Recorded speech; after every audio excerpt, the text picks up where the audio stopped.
Well, before we talk about this, I brought Bob up here because to Tom's family, this is Tom's dysfunctional work family. I met Tom 10 years ago. I got reassigned to grants management under planning and research, and we were over in an A building, and Tom and I didn't interact as much.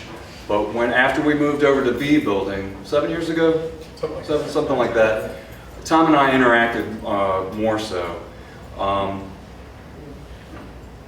I keep on thinking about the introductory course in computing. It was an introductory course because there'd be many a morning, Tom is over there, Graham, how do you do this? I'm just like, Tom, I want to strangle you. I'm showing you the same thing over again.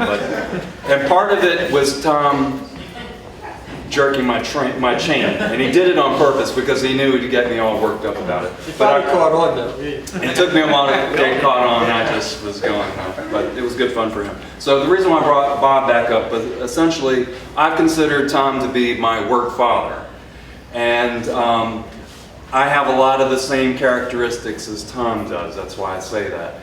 And Bob is Tom's work grandson, because he also is, I call it excessive obsessive compulsive. We all have these.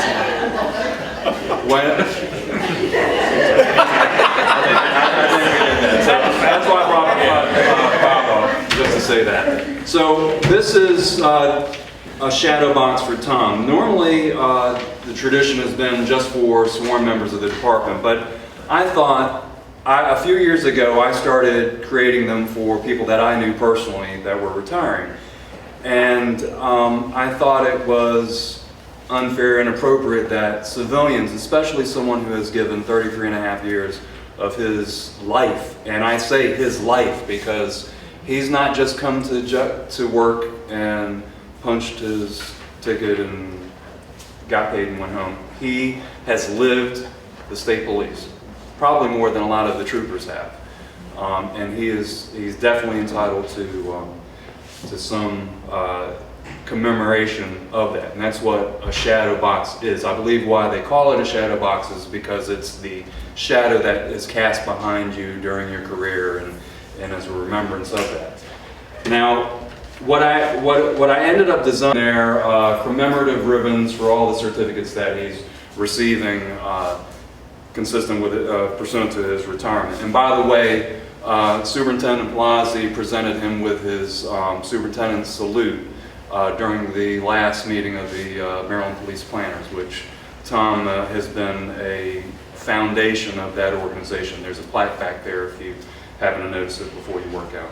So back to what I presented here. I collaborated with retired Lieutenant George Gooding, who's a phenomenal artist in woodworking. There was a tree that was out here on the quad. It was an elder tree.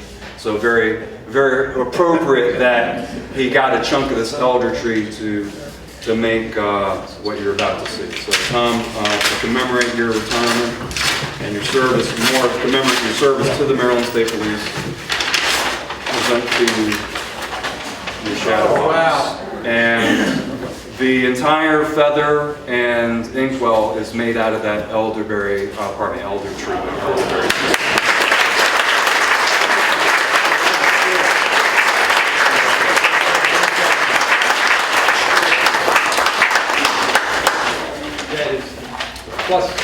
Plus on many occasions, we also dressed very, very similar, even down to the red scarf at Christmas time.